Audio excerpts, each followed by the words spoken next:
Halo semuanya, perkenalkan saya Muhammad Diko Rozin dari Universitas Paramadina, NIM 124-20654, mata kuliah anti korupsi dengan dosen pengampu Pak Faris Budiman Anas, MSI. Hari ini saya mau ngejawab soal UTS mata kuliah anti korupsi. Nggak usah lama-lama, langsung kita bahas aja. Analisis situasi korupsi Indonesia berdasarkan CIPI. Oke. Kalau kita lihat dari data Corruption Perception Index atau CPI dari tahun 2012 sampai 2024 atau 2025, situasi korupsi di Indonesia itu kayak roller coaster, teman-teman. Sangat naik turun.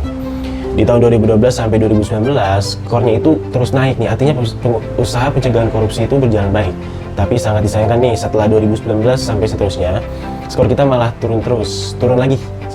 Ini menunjukkan bahwa upaya pemberantasan korupsi itu belakangan ini agak kurang maksimal. Bisa dibilang ada kemunduran dibanding beberapa tahun sebelumnya. Kenapa CPI nilainya berubah-ubah?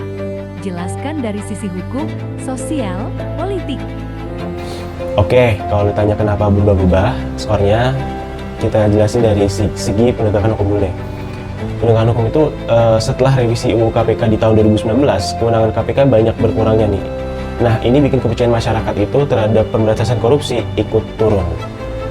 Kemudian kedua dari sisi sosial, semangat masyarakat dalam melawan korupsi sempat tinggi, apalagi waktu itu ada gerakan-gerakan kayak Save KPK. Tapi makin kesini masyarakat ini kayak mulai apatis gitu, mungkin karena sering lihat kasus-kasus besar yang penyelesaiannya lama atau nggak tuntas. Yang ketiga dari sisi politik nih, ya kita tahu sendiri ya, banyak elit politik yang malah terlibat kasus korupsi. Ditambah lagi intervensi politik ke lembaga penegak hukum bikin proses pemberantasan korupsi nggak berjalan secara optimal gitu. Solusi supaya Indonesia bersih dari korupsi. Solusinya adalah menurut saya ya, kalau mau Indonesia benar-benar bebas dari korupsi, ada tiga hal yang, nggak tiga hal sih, ya ada beberapa hal yang harus diperbaiki. Ya yang pertama, yang tadi deh kayak poin pertama tuh, penegakan hukum, dari penegakan hukum deh. Itu harus diperkuat lagi, lembaga kayak KPK harus dikasih kebebasan penuh buat kerja tanpa intervensi.